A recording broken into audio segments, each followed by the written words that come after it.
putih merah lananya, tiduran di tempat yang kita berdiri saat itu, tangannya ke bawah, palanya ke atas gitu, kulitnya kering, kayak di film-film horor orang disedot tuh. Iya. Gitu nempel sama tulang, matanya biji matanya udah hilang.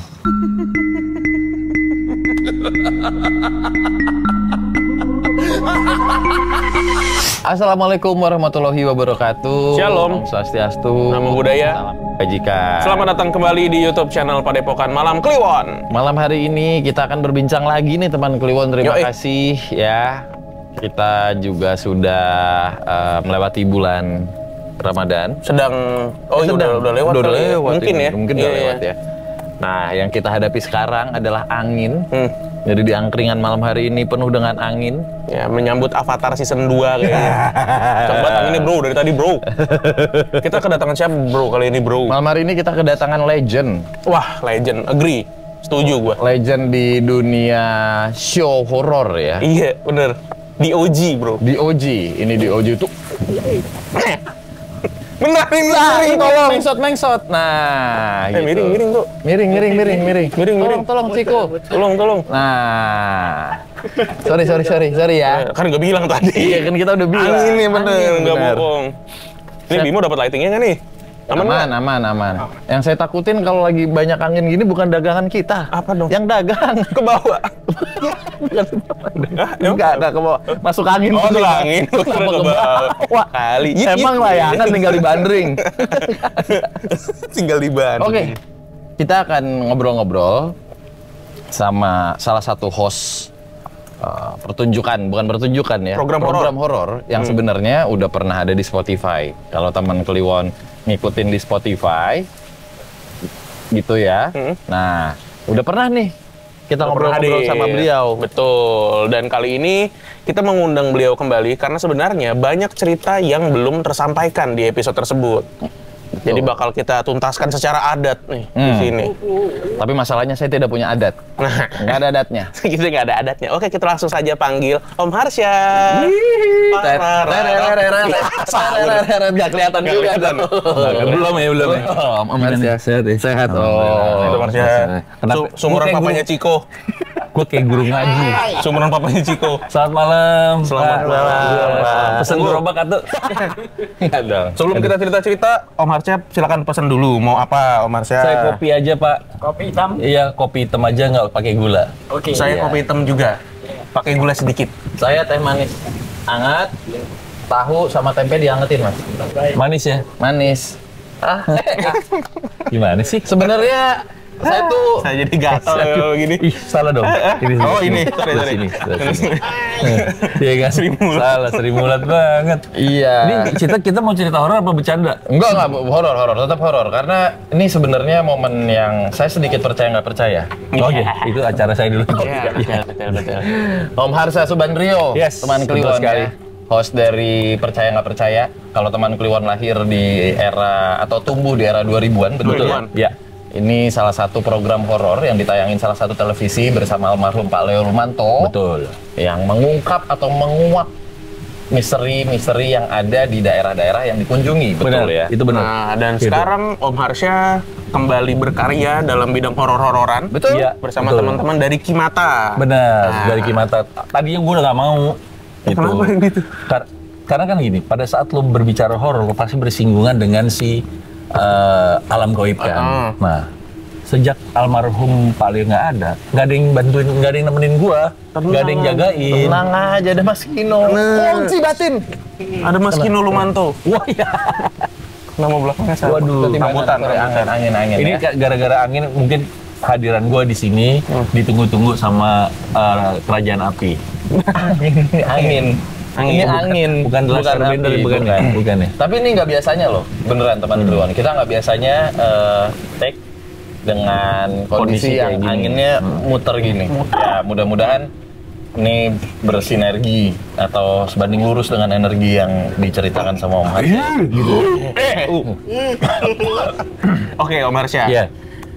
Tadi Om Harsya sempat share di belakang kamera kalau ada salah satu kisah yang bener-bener menarik yang datang dari Cirebon. Iya, betul. Jadi sebenarnya waktu itu Cirebon bukanlah pilihan untuk kita datengin. Oke, gitu. Marsha sebelum ke Cirebon ini, kalau waktu itu di Spotify sudah sempat dijelaskan, sedikit mungkin dijelaskan dulu percaya nggak percaya waktu itu, dan akhirnya bisa sampai ke mata ke teman Kliwon yang nonton di YouTube nih, karena banyak juga yang nggak dengar di Spotify. Jadi, gitu. Ini gue cerita percaya nggak percayanya dulu ya. Boleh. Percaya nggak percaya itu adalah salah satu program yang memang pada saat itu dibikin untuk orang-orang yang seneng banget sama horor, tapi tidak nakut-nakutin, gitu. Makanya akhirnya datanglah terbuatlah si konsep percaya nggak percaya dengan awalnya itu hanya gue sendiri yang bercerita mencari tahu, misalnya kayak waktu itu di daerah Condet.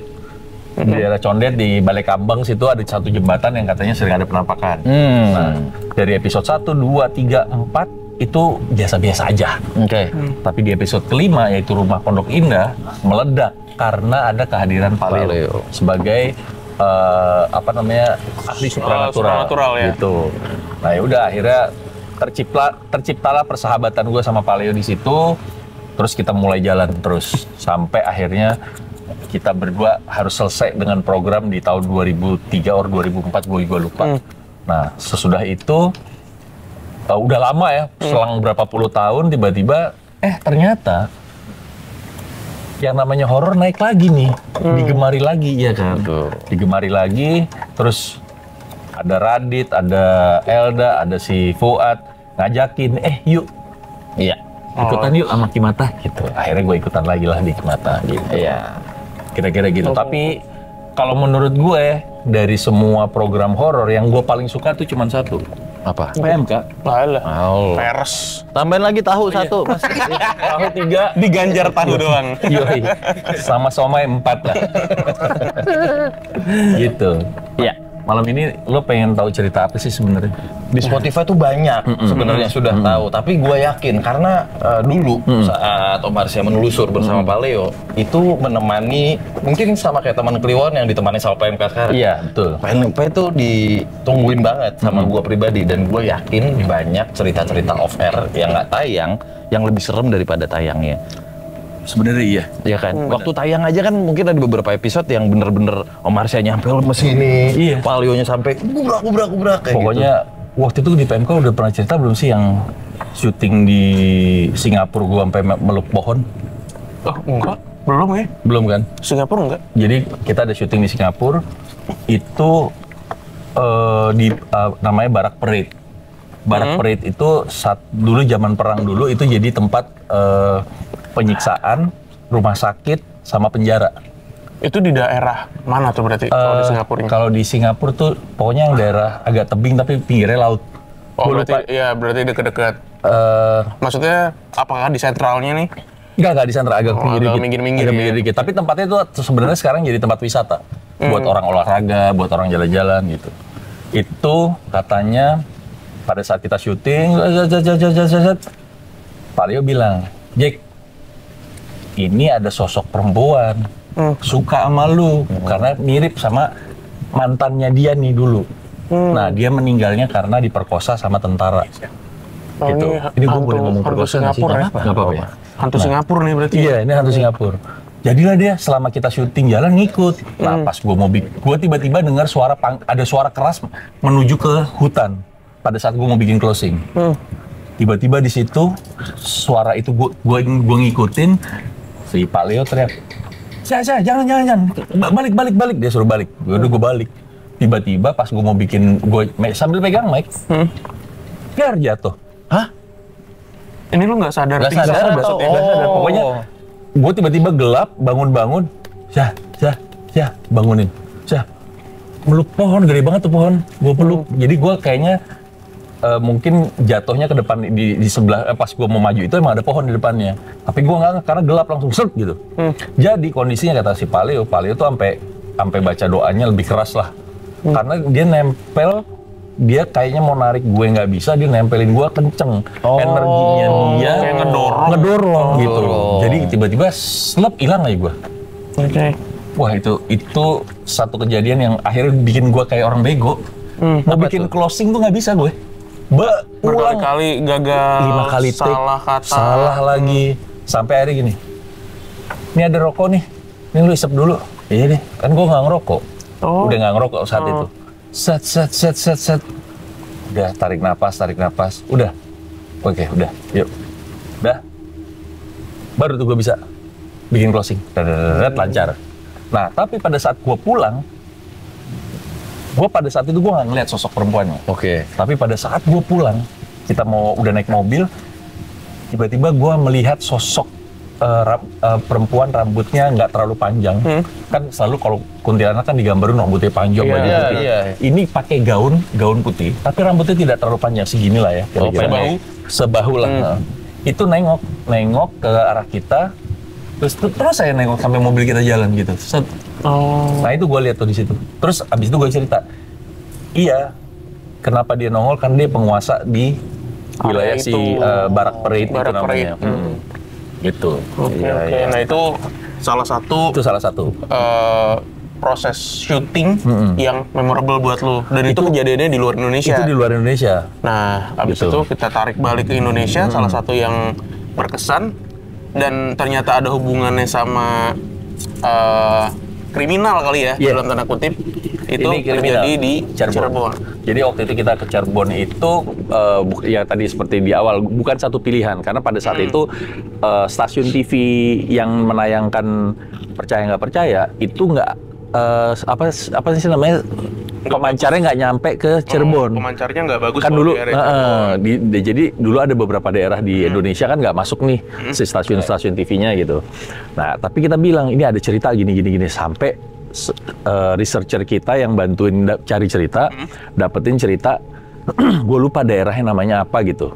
Tapi itu satu wilayah kayak desa kecil, pokoknya desanya desa biasa aja gitu ya. Jalanan udah aspal, udah rapi lah, rumah-rumah juga udah banyak yang tembok, bukan yang geribik-geribik gitu. Nah di situ pada saat kita seperti biasa, almarhum Pak Leo itu kalau misalnya kita mau syuting dia dari awal tuh udah mantau lokasi dan segala macam sampai pada saat di lokasi, oke, kita langsung di bangunan ini ya, dia ngomong gitu. Karena gue baru dapat sesuatu nih, dia bilang. Udah kita syuting terus dia bilang, oke stop. Kenapa Pak? Gue bilang, gini, ini sebenarnya tadi yang Pak RT apa siapanya gitu, pokoknya yang orang di situlah. Pak boleh bentar sini ngobrol Pak gitu. Ini ada pembunuhan ya Pak di sini. Pak Leo langsung ngomong gitu. Pak Leo abis mapping, nunjuk lokasi, langsung nembak kayak gitu langsung, jadi pada saat abis bikin opening, kita udah mau mulai jalan, penelusuran, dia stop dulu, taruh Pak, sebentar ya, saya konfirmasi nih. Ini tahun berapa kejadiannya?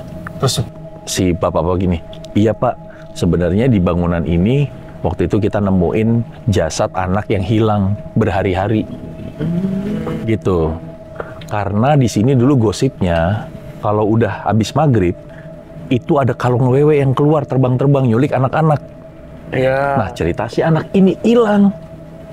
Nah sampai satu kampung itu nyari si anak ini, nyariin wah repot sampai ternyata orang. Jadi akhirnya yang tadi lo bilang itu jatuhnya kriminal. Setelah diobrolin sama Pak Leo bilang gini. Kita nggak tahu, researcher yang nyari cerita itu juga nggak tahu. Terus Pak Leo langsung ngomong gini, Bapak masih punya ya fotonya? Oh ada, sebenarnya saya ambil dia ke rumah balik. Jadi kita ketunda tuh syutingnya. Dia balik, dia bawa foto, dikasih lihat. Foto, satu album kecil, isinya ada beberapa foto, salah satunya adalah jasad si anak itu, masih pakai baju putih, merah lananya, tiduran di tempat yang kita berdiri saat itu, tangannya ke bawah, palanya ke atas gitu, muka kulitnya kering, kayak di film-film horor orang disedot tuh. Iya. Gitu nempel sama tulang, matanya biji matanya udah hilang. Dua-duanya nggak ada. Jadi bolong. Di foto itu jelas banget tuh. Jadi ada foto dari samping, dari atas, dari samping kanan, dari belakang. Nah yang paling jelas tapi agak sedikit buram adalah pada saat yang diambil dari atas, tapi kelihatan matanya bolong bagian matanya. Nah, akhirnya Pak Leo bilang, oke kita mulai gini, syutingnya ikutin gue ya. Akhirnya di situ kita mengungkapkan adanya tindakan kriminal dari seseorang. Bahkan sampai keluarganya pun saat itu nggak tahu kalau anaknya sebenarnya bukan digondol kalung wewe. Tapi dibunuh karena untuk dikorbanin orang cari ilmu. Aduh. Gitu. Itu tadi kan yang lo ceritain ditemukannya tuh satu jasad anak. Sedangkan cerita si kolong wewe itu udah beredar di masyarakat setempat. Berarti ada kejadian-kejadian sebelumnya dong? Ada kejadian-kejadian sebelumnya yang ternyata itu udah menjadi kayak serial killer. Anjir. Orangnya tinggal di daerah di kampung itu juga. Lah, pelakunya. Nah, pas syuting nggak, tapi pada saat orang satu kampung itu nyari kemana anak ini ikut nyari. Anjir, psycho. Makanya katanya dia tuh selalu kayak menghindari lokasi bangunan itu. Udah, terakhir kayaknya di sana, coba kita lihat ke sana. Jadi orang ikut ngarahin sampai akhirnya gue lupa, kayaknya kalau nggak salah terakhirnya tuh Pak Leo sempet ngajak si bapak yang gue kayaknya Pak RT apa siapanya gitu tuh ketemu sama orang tuanya untuk menjelasin supaya orang tuanya lega gitu. Jadi memang gue nggak tahu orang itu masih ada pada saat kita syuting apa enggak, kayaknya udah nggak ada deh si pelaku inilah gitu. Pak Leo nggak mau menjelaskan di situ pelakunya orangnya kayak siapa gini. Dia cuma bilang sama si bapak bahwa pelakunya orang yang dikenal sama warga kok di sini gitu. Gitu. Tapi pertanyaan gue, kejadian-kejadian anak kecil yang hilang sebelumnya itu semua sama akhirnya meninggal dunia juga? Iya, meninggal juga. Lo masih ingat nggak Om ada berapa korban yang diceritain sama si bapak cuma yang anak itu doang. Tapi bapaknya bilang ada dua korban lagi sebelumnya udah pernah terjadi, tapi selang waktunya agak lama. Jadi nggak berdekatan sama si waktunya anak itu meninggal gitu. Oke. Itu yang kan waktu itu gua di di Spotify udah pernah cerita yang rumah kepentingan kan. Nah, kayak jadi kok beberapa kali dipercaya nggak percaya itu kayak ngungkap rahasia orang mulu gitu. Iya. Apalagi rumah yang di kebun jeruk apa di mana tuh? Itu Sleepy. Iya. Ini serem banget ceritanya menurut kami juga di sini. Serem banget saat Om Arsya cerita tuh juga merinding banget. Langsung ke Spotify-nya ada judulnya Percaya nggak percaya judulnya. Gua lupa episode berapa. Sadis banget, itu juga ngungkap Om ya. Itu ngungkap di Sleepy ya. Sampai yang gilanya itu adalah orang yang pemilik rumah itu setelah kita selesai syuting, besokannya nyamperin ke PH tempat kita PH yang bikin percaya nggak percaya. Dia ngancem kalau nyampe tayang saya akan tuntut.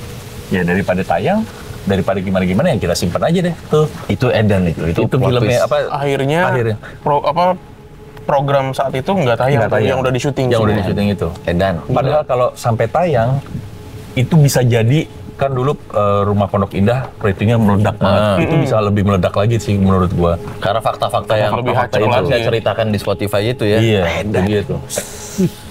Terus kalau misalnya cerita-cerita lagi waktu yang behind the scene itu sebenarnya banyak kejadian yang kalau misalnya saat itu sosmed udah ada, kita pasti akan bikin tuh di sosmed behind the scene-nya. Kejadiannya di Cilacap nih. Cilacap. Kita mau ke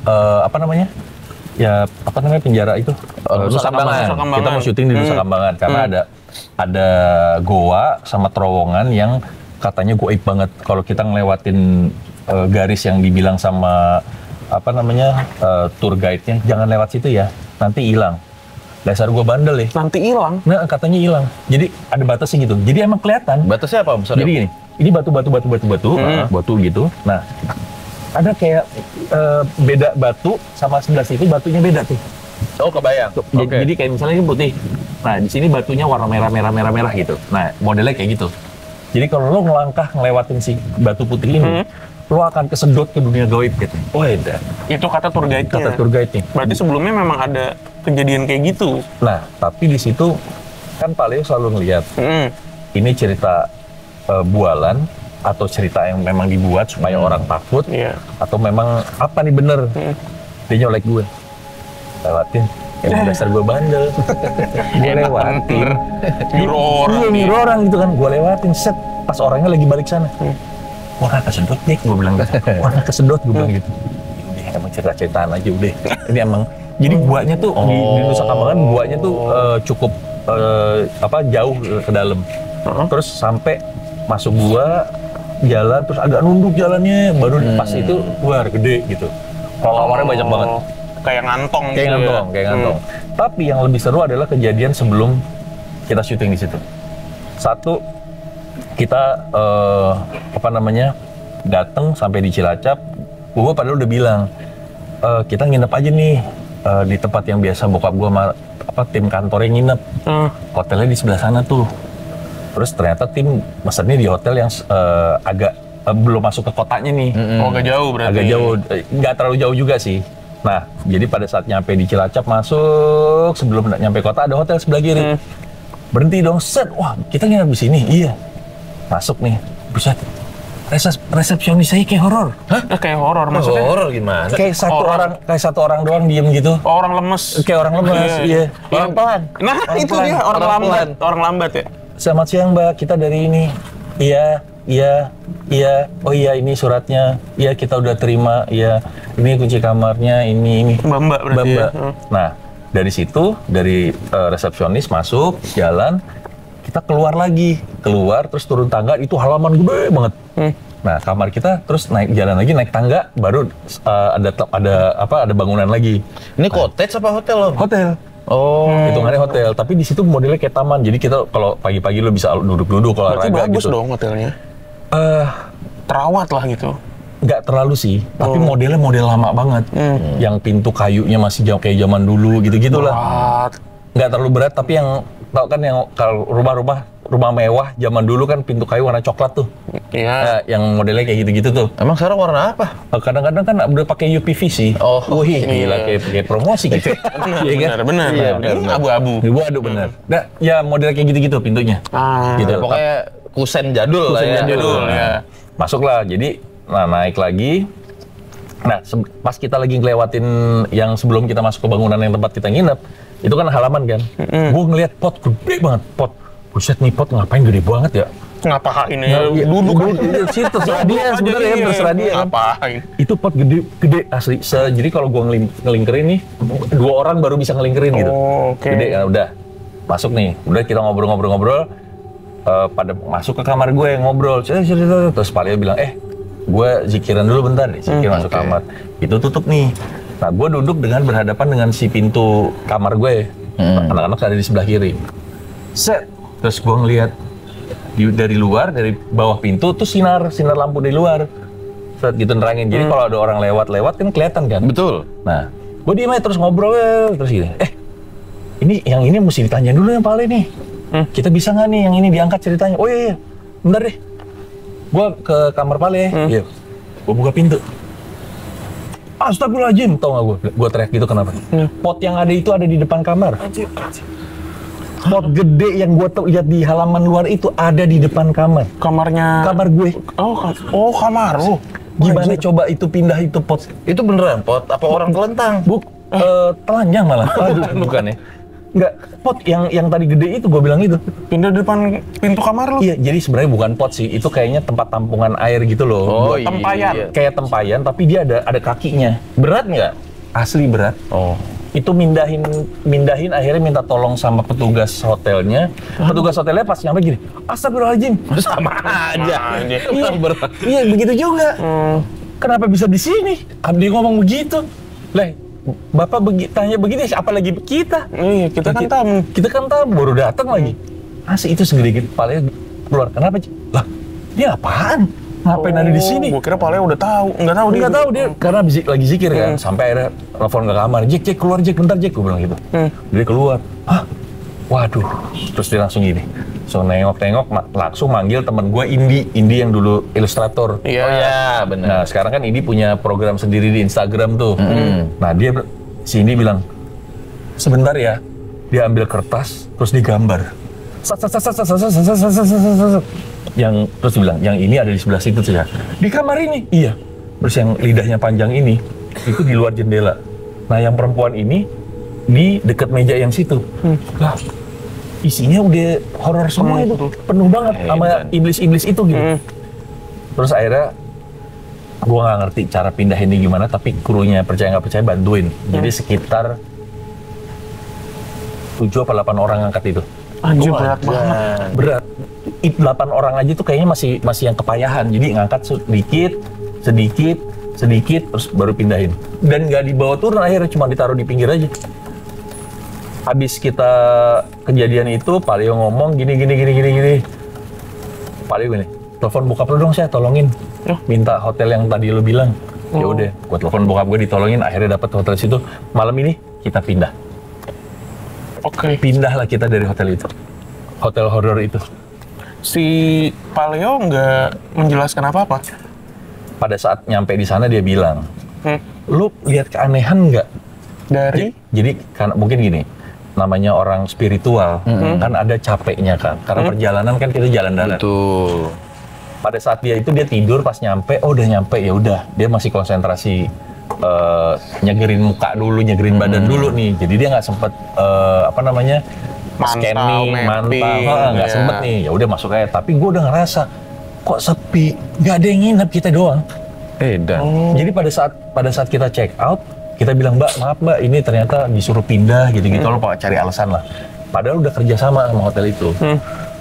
Akhirnya gue melihat pada saat kita keluar, lo lihat nggak? Sampai kita keluar pun nggak ada yang nginep di situ, nggak ada yang datang. Cuma rombongan lo doang. Cuma rombongan kita doang. Itu yang gue sampai sekarang tuh masih ingat, bilang, kok kayak gini sih, baru mau mulai syutingnya kita udah dikasih gambaran kayak gini-gini gitu. Nah itu kayak gitulah. Tapi sampai sekarang berarti nggak terungkap kenapa si pot itu bisa pindah ke Izek ke depan kamar lo gitu. Tapi Paleo bilang, ini memang hotel udah nggak sehat dan memang ada penghuninya. Jadi gini, kenapa sih Paleo nggak mau cerita, nggak mau ngungkapin supaya anak-anak nggak kepikiran? Gitu pada saat itu, karena pada saat itu pun ada beberapa orang yang syutingnya pun kayak meragukan banyak hal. Ini mah settingan, ini bohongan gitu. Jadi kayak masih nggak yakin bahwa Li kita di sini taruhannya kalau lu nggak kemasukan, ya lu bisa-bisa lu nggak pulang gitu aja. Sebelum kita lanjut, minum dulu kopinya. Ini ya? Bukan. Ini namanya teh. Oh ini kopi. Nanti jadi kopingin. Kopi campur angin. Nah, iya benar. Ini udah kopi campur angin. Ini kopinya enak banget kan? Ya. Gimana sih? Mas, komedi Gen Z. Oh lagi di oke. Karena ada satu pertanyaan yang nggak gitu, kurang gitu. Coba Dano, coba nih ya. Perhatiin baik-baik. Baik, perhatiin nih. Wih, enak. itu galak, itu marah gitu ya jadi. Ada video itu. Iya ada yang. Bang. Gue ngakak yang itu. Parah sih. Ya salah lagi kan.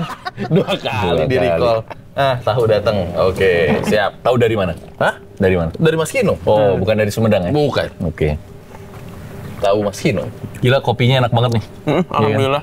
Kalau misalnya, jadi ada orang bilang kalau lagi ngobrol jangan minum kopi. Karena? Susah, makanya kalau mau sambil ngobrol, taruh kopi di sini, jadi tetap bisa ngobrol kan? Iya nggak bisa sambil minum. Ya begitulah orang sekarang ya. Komedinya masih sekarang juga. Komedi anak 18-19 tahun kayak gitu. Iya, betul sekali ya. Sekitar 35 tahun yang lalu. Marsya, yes. Sambil minum ada satu pertanyaan yang belum sempat kami tanyain juga. Iya. Di Spotify waktu itu, sebenarnya ini datang dari gua sih. Iya. Selama perjalanan berprogram horor bahkan sampai detik ini di Kimata gitu. Ini boleh dijawab boleh nggak? Jujur aja, ada nggak satu momen yang di saat syuting atau di sebelum syuting atau bahkan setelah syuting itu mengancam nyawa dari apapun gitu? Yang udah bener-bener gangguannya tuh kayak tadi udah di bridging sebenarnya. Ini lo bisa kemasukan atau lo hilang. Nah hilang ini kan hilang akal, hilang pikiran atau bahkan hilang nyawa. Yang terancamnya tuh nyawa. Ada nggak sih Om? Karena kita semua tahu kita di horor kayak gini mah nggak bisa macem-macem gitu. Maksudnya kita nggak bisa yang kalau emang sembarangan. Taruhan nyawa. Pernah nggak? Kalau sampai taruhan nyawa, alhamdulillah enggak. Tapi jadi gini, mungkin karena pada saat itu gue kayak ngegampangin satu hal gitu ya. Udah, gue ntar gampang pulang. Nah kebetulan satu hari itu gue pulang capek banget. Biasanya pasti gue duduk di masjid untuk ngebersihin dulu nih. Biasanya begitu. Untuk apa sih namanya? Netralisir. Jadi misalnya nyampe siang, sebelum asar gue udah di masjid, sekitar 2 jaman deh gitu. Sampai lo ngerasa tenang, habis itu baru balik. Nah ini gue pulang balik aja gue ke rumah. Padahal semua anak-anak udah dikasih tahu begini ya begini gitu. Oke. Tiba-tiba anak gue nggak mau tidur, nangis. Kalau itu umur berapa, Om? Anak gue saat itu umur 3 orang 4 tahun. Oh, gitu. Kecil ya, masih kecil. Okay. Pelita kayak. Iya, nangis nih. Kenapa ya? Gue tuh ini kenapa ya? Enggak. Terus udah nih, gue gendong. Biasanya kalau gue gendong pasti mau. Enggak, terus nangis. Gantian, emaknya yang gendong. Nangis juga. Waduh, terus tetangga gendong. Waduh, repot kan kalau tetangga gendong ya. Gibran gendong. Tetangga gendong. Kayak suara emaknya. Wah, waduh, itu lebih bahaya lagi. Hantamnya ram kanannya. Wah. Nah, habis itu tiba-tiba gue telepon Pak. Gue inget, gue telepon Pak Jack, tolongin Jack gini-gini. Lo lihat aja keluar jendela tuh. Ada orang cebol nempel di jendela gue. Kayak gitu. Orang kan tapi kan? Bentuknya kayak orang, tapi kayak kodok. Anjir. Jadi kayak yang tangannya tuh, ada tangannya nempel selaput gitu, nempel di kaca begitu tuh. Begitu, matanya gede. Terus rambutnya kayak yang di antagonis Kung Fu Hustle. Nah, iya itu dia. Iya kan? Iya bener, kayak gitu. Gitu kan? Botak dong. Botak. Jadi agak botak gitu, tapi rambutnya jarang-jarang gitu. Nempel gitu. Botak kodok. Nah, gue bilang, Jack, lu tadi langsung pulang ya? Iya. Ya udah, Jack ini ganggu. Wah, ini sih bakalan ganggu. Udah lu, kalau untung lu nelfon gua, dia bilang. Udah, sekarang suruh keluar semua dari kamar. Gua suruh bini gua keluar, anak gua keluar. Gua disuruh tunggu maghrib. Abis maghrib gua sholat maghrib. Terus gua disuruh, gua pikir kan gini, aduh baca apaan ya? Gua disuruh apaan? Terus dia bilang, nelfon lagi, baca Al-Fatihah aja banyak-banyak. Iya Al-Fatihah banyak-banyak. Oh ya udah gue baca Al-Fatihah. Abis sholat maghrib tuh baca Al-Fatihah. Pas gue nengok ke kiri, buset masih ada tuh di jendela. Nempel gitu. Iya begitu. Set gitu. Udah nih. Lama tuh gue baca Al-Fatihah tuh sampai masuk Isya. Gue telepon Jack masih ada. Sholat Isya dulu. Sholat Isya itu lampu gue matiin semua. Lu matiin? Gue matiin lampu kamar. Jadi gelap gulita aja. Udah. Sholat Isya. Gue baca Al-Fatihah lagi, pas kira-kira kayaknya udah 7:30 deh. 7:30-an gue nengok, alhamdulillah hilang. Hilang tuh Pokemon air tadi. Iya, Pokemon air. Nah, akhirnya gue nanya nih sama Pak Jack, kalau si Farel nggak nangis, itu bakal gimana? Ya, pokoknya itu bakal ngejahatin lu sekeluarga. Kan udah gue bilang, makanya hati-hati. Lu kalau udah gue bilang, ya namanya orang kecapean. Pada saat itu kita tuh kayak roadshow seminggu di kota ini, terus mendarat itu cuma tuker baju doang, langsung berangkat lagi ke kota berikutnya. Nah itu yang bikin capek sebenarnya. Amin, PMK bisa begitu deh. Amin. Iya, insya Allah gitu loh. Bareng gimana dong? Wah harus. Iya kan? Harus. Kita tuh harus. Kan kalau sekarang kan daripada saingan, mendingan kita kolaborasi. Kita udah nyiapin sebuah nama atau penggalan kata yang itu bisa dikolaborasikan sama siapa aja. Podcast Malam Kimata. Wih, nah bener juga PMK. Iya kan? Wih, bener juga, keren ya. Iya, tapi menang banyak Kimatanya. Mana yang menang Kliwonnya? Iya, nggak jadi. PMKK berarti. Podcast Malam Kliwon Kimata. Iya. Panjang. Ribet, bener. Ya. Tapi yang tadi lo bilang, salah satunya yang hampir bukan merenggut nyawa, tapi hampir membahayakan kita adalah yang di Rumah Sleepy itu. Iya, yang ada pohon kayak mau nanduk gue sama kameramen itu. Katanya paling untung gue bener-bener sigap bilang cabut, mundur gitu. Jadi tuh pokoknya salah satu aja, kalau nggak kameramen gue kena gitu. Atau tuh kita cuma ngeliat tuh pohon normal aja gitu. Kayak misal lampu nih lampu normal aja, tapi buat Pale orang spiritual ngeliat tuh begini bos.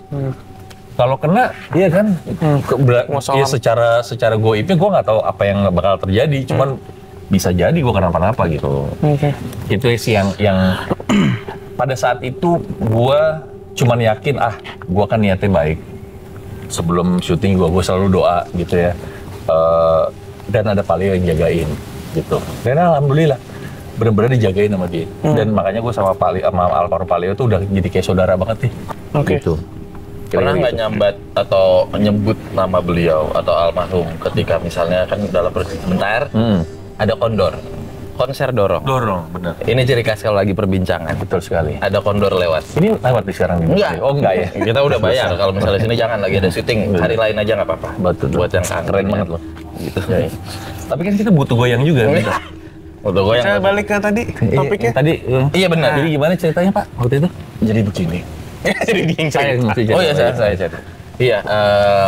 Apa namanya? Pak Leo tuh pernah nggak sekali gitu di saat proses setelah beliau meninggal gitu ya, Om Arsya itu dapat tekanan atau teror atau apapun yang berhubungan dengan spiritual, ingat almarhum terus akhirnya ingat berlian dan akhirnya bisa tuh gitu tuh. Yang lo bilang tuh bener. Jadi beberapa waktu yang sebenarnya kejadian menurut gue terbongkar sejak gue syuting Kimata. Oke. Gitu. Jadi sebelum gue join sama Kimata, gue tuh punya channel YouTube yang gue bikin sendiri, iya. Kolaborasi lah sama temen gue gitu, yang ahli, ya pokoknya seorang spiritual juga, yang ternyata jalannya nggak baik lah gitu. Okay. Nah, gue nggak tahu gimana, tiba-tiba dia bilang, karena syutingnya waktu itu di rumah gue, Om, nih, Pak Leo datang nih, gitu. Oh, yang bener loh. Iya, nih lagi ngobrol sama gue. Tiba-tiba dia begini. Mana aja lo Jack? Anjir. Gue nyariin lo lama banget. Ini si orang ini? Iya. Anjir. Jadi mediator dia tiba-tiba. Gue mancing dong.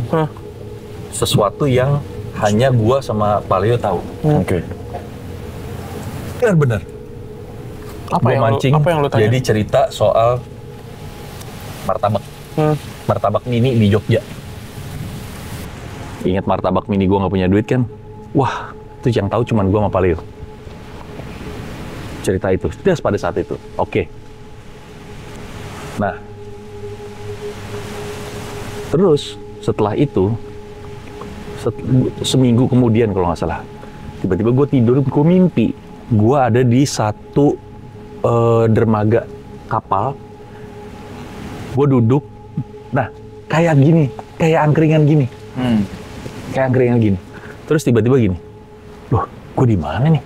Lah itu kebanyak kapal. Loh kok ini angkringan gitu. Tapi ada kopi, ada minuman biasa, terus ada minuman soft drink gitu-gitu, ada banyak. Bayang sih kayak di pelabuhan atau terminal kayak gitu, gerobakan gitu. Ya. Tiba-tiba gini, Mas dicariin temennya. Ah, ada yang ngomong gitu ke gue. Itu di belakang gue nengok, ada orang pakai baju kayak batik, pakai peci. Jack, gue gituin. Lu kok bisa hidup lagi Jack? Gue bilang gitu. Lu ditolongin sama temen lo. Gue kebangun, abis dia ngomong gitu, gue langsung kebangun. Astagfirullahaladzim. Gue lihat jam, wah udah mau subuh. Udah deh, gue ambil air wudhu. Abis azan gue langsung sholat, abis itu gue langsung ngedoain dia. Ngedoain si Pak. Gue nggak tahu. Tapi pada saat gue tanya sama temen gue, dia bilang, iya dia mau ngasih pesen. Dia selama ini tuh ada terus di sekitaran lo, di sekitaran sahabat-sahabatnya dia gitu. Ya kan gue juga minim ilmu yang kayak gitu-gituan gitu. Sampai akhirnya masuk ke Kimata nih. Nah masuk ke Kimata, di Kimata ada Kak Re yang bantuin kita juga. Yang lucunya waktu di rumahnya si Radit di Arko itu kita lagi habis syuting atau enggak lagi ngobrol. Terus si Kak Re itu bilang, itu Pak Leo tuh ada nih, bentar ya. Gue tanyain dia mau ngapain sih sebenarnya. Akhirnya si Kak Re bilang, Om, si botak ada di mana? Gue bilang gitu. Sebelah kiri loh. Karena kan dia emang botak kan. Dulu kita manggilnya gitu. Ya kalau lu mah nggak apa-apa, Om, bebas. Kita manggilnya si Gundul gitu. Gundul ada di mana? Itu di sebelah lo. Coba deh, lo rasain deh. Karena gue memang udah nggak ada gitu-gitu nih, gue nggak bisa. Tapi ya, pokoknya gini, dia mau ceritanya ada yang mau disampaikan. Dia pengen lu kasih tahu, sampein kalau dia tuh sayang banget sama anaknya. Hah? Maksudnya gimana? Pak Leo kagak punya anak. Punya anak. Itu pesan yang katanya gue harus sampein. Bahwa dia happy banget sebenarnya, tapi dia nggak bisa menikah nih sama ibunya si anak ini. Katanya. Itu bahkan lu nggak tahu sebenarnya. Gua tahu pacar-pacar. Jadi kan dia waktu itu udah nikah terus cerai kan sama istrinya nih. Terus dia deket sama beberapa cewek. Gua tahu semua. Salah satunya ada yang hampir nikah sama dia, bahkan udah umroh bareng waktu itu. Tapi nggak jadi. Tapi ternyata udah punya anak sama perempuan ini. Yang dirahasiain, ditutup gitu. Nah dia pengen sampein bahwa tolong dong sampein. Gue sayang banget sama anak gue yang gue nggak bisa ketemu. Udah pesen itu. Abis itu si Kare bantuin untuk sekarang dia mau gimana ya udah. Dia kepingin tenang. Jadi sekarang apa istilahnya disempurnain lah gitu. Jadi akhirnya disempurnain nih, balik lagi ke tempat yang seharusnya dia ada di situ gitu loh. Nah gue akhirnya ngobrol sama si Kare. Kayak emang bener. Iya, jadi orang-orang yang udah meninggal, apalagi orang-orang yang katanya punya kemampuan, itu tuh dia sebenarnya bisa at any time balik ke alam kita, tapi wujudnya udah nggak bisa kayak manusia lagi. Ya udah. Cuma mantau aja. Cuma mantau kayak bayangan lah apa segala macam. Tapi ada unfinished business yang kadang-kadang mereka harus sampein ke orang-orang terdekat mereka gitu. Itu yang apa namanya? Yang gue masih sampai sekarang tuh kayak nggak percaya apa yang bener. Tapi mimpi gue yang ketemu dia di dermaga itu kayak beneran kayak bener-bener kayak kejadian nyata gitu. Yang gue inget pecinya, gue inget bajunya kayak baju batik, pakai celananya hitam. Batik Barkah. Oh enggak. Waduh. Batik itu Kalongan. Terus deh kalau nggak salah. Cirebon. Batik banget. Nah kayak gitulah kira-kira. Oke, mungkin ini terakhir kali Om Marsha. Lu kan sih? Enggak, ini pertanyaan terakhir. Terakhir. Nyamber aja. Namanya Des. Saya kena dia, Pak. Aduh, harusnya ada Om Fuad nih. Harusnya ada. Iya. Kalau ada dia pasti udah ke bawah. Oh iya. Tua banget pada ya. Kacamatanya keren banget. Sugar Ray Leonard semua nih. Bukan dong. Bukan nih. Ini salah. Dikasih orang, alhamdulillah. Alhamdulillah ya. Tadi mau nanya apa gua? Terakhir. Oh ini ya, mau terakhir. Lu sama Pak Leo kan udah kayak sahabat gitu ya. Mungkin orang-orang selama ini ngeliat Pak Leo tuh orang yang serius. Yes. Orang yang ya praktisi supernatural pada umumnya lah. Ya. Dia aslinya jahil nggak sih? Wah. Atau sejail apa ke lu gitu? Kejailan paling parah. Iya, paling parah. Ada dua nih ya. Ada dua. Yang pertama, gue nggak tahu udah cerita apa belum. Jadi waktu itu kita di Malang, mau syuting di Malang. Yang ketan bukan sih? Martabak? Oh bukan. Oh, bukan. Yang martabak itu yang di Jogja, Jogja. yang dia udah tenang gue yang bayarin gitu. Pas dia buka dompet tinggal 2.000. Gue udah bilang, Jack, gue aja yang bayarin. Lu sok-sokan, lu kan kagak pernah dikasih duit cash sama bini lu, gue bilang gitu. Udah tuh. Nah, yang di Malang ini, dia bilang, ngobrol biasa, gue tidur sama sutradaranya Percaya Nggak Percaya. Wih, motor gede lewat. Ya kan? HD, Honda dulu. Ada. Kalau dia kan motor HD beneran, iya kan? Lu apa David Harlison ya? Bukan. Ini Danu ada juga. Hampir Davidson. Oh iya, hampir Davidson. Nah, jadi gue selalu tidur sama si sutradara ini, terus kita ngobrol nih berempat. Nanti kita mau kemana ya? Oh ya, nanti jangan kaget ya kalau misalnya selama perjalanan di Malang kita tuh ada yang nemenin gitu. Oh iya, oke. Lu belum sholat asar kan? Kata Pak Leo gitu ke si Fandi nih. Belum Pak. Ya udah sholat dulu. Udah, si Fandi sholat. Gue kebetulan karena udah, jadi gue sambil baringan sambil nonton TV. Pak Leo keluar. Gue lupa lagi nutup pintu. Kan kalau pintu di hotel kan ditutup dari luar kan, lo mesti kita yang ngetok, orang yang kita yang bukain. Ini nggak ditutup sama dia sengaja kayaknya. Dia masuk, balik lagi. Syah. Ya Jack, kenapa? Ini ada yang ketinggalan. Dia masuk ke kamar, dia cuma pakai celana dalam warna hijau. Oh iya. Dia normal banget. Nari di depan si sutradara gue Fandi yang lagi sholat. Nggak apa-apa. Dia gitu-gitu. Iya. Terus Fandinya tetap aja gitu. Kayak lu. Nah itu iya. Kayak lu. Iya kan? Aduh seneng Gue banget. udah lihat videonya, itu lebih parah. Jadi itu nyaris dia nyopotin celananya. Gue apa yang bilang? Harusnya copotin. Iya. Gue bilang, Jack, jangan sampai celana melorot. Gue bilang. Joget-joget. Dia tuh joget, orang lagi sholat. Soalnya katanya udah kayak Citato gitu. Iya, makanya. Kan dia agak lebar dulu kan. Iya kan? Gue bilang, lo copot, lo cuci, celana yang tadinya segini, kalau abis dicuci jadi segini. Warnanya hijau lagi. Gue bilang gini, Jack, lo cari celana dalamnya yang bagusan dikit. Apa gitu kayak kan? Abu-abu hitam gitu ya. Navy. Kalau nggak kayak mas-mas itu, marun, mas-mas kuli. Iya kan? Hijau sama biru muda tuh template sempak maling soalnya. Kalau maling ketangkap di mobilin kan STM tangkap juga gitu. Itu sempaknya. Itu kejadian-kejadian yang menurut gua di luar sebenarnya ada banyak sih. Kejadian dia yang normal sampai nggak normal itu masih banyak. Itu satu masalah sempak, satu lagi itu masalah bolu hijau udah kan, gua udah pernah cerita. Oh iya, udah di Spotify. Di Spotify udah cerita bolu hijau. Terus yang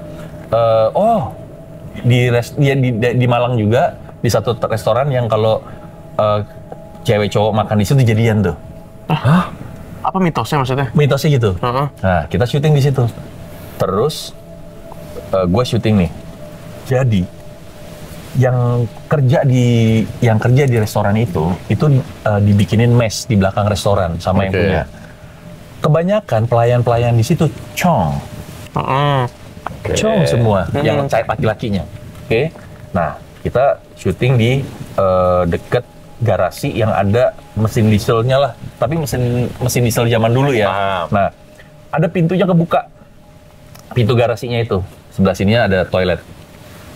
Terus, jadi gue sama almarhum Pak Leo itu kalau misalnya kita lagi syuting, mata ngelirik gini, kita langsung udah tahu nih ada apaan gitu. Kodenya gitu. Set, gitu ngeliat. Kenapa Jack? Atau misalnya gue. Udah jangan dilihatin. Pak Leo tahu, pasti gue ngeliat sesuatu gitu. Nah ini gitu. Gue pas lagi, Pak Leo ada depan sama gue. Terus gue ngomong, jadi gini Pak Leo, apakah set mata gue ke arah pintu? Wah, jangan sampai nih orang ngeliat tulisan di situ.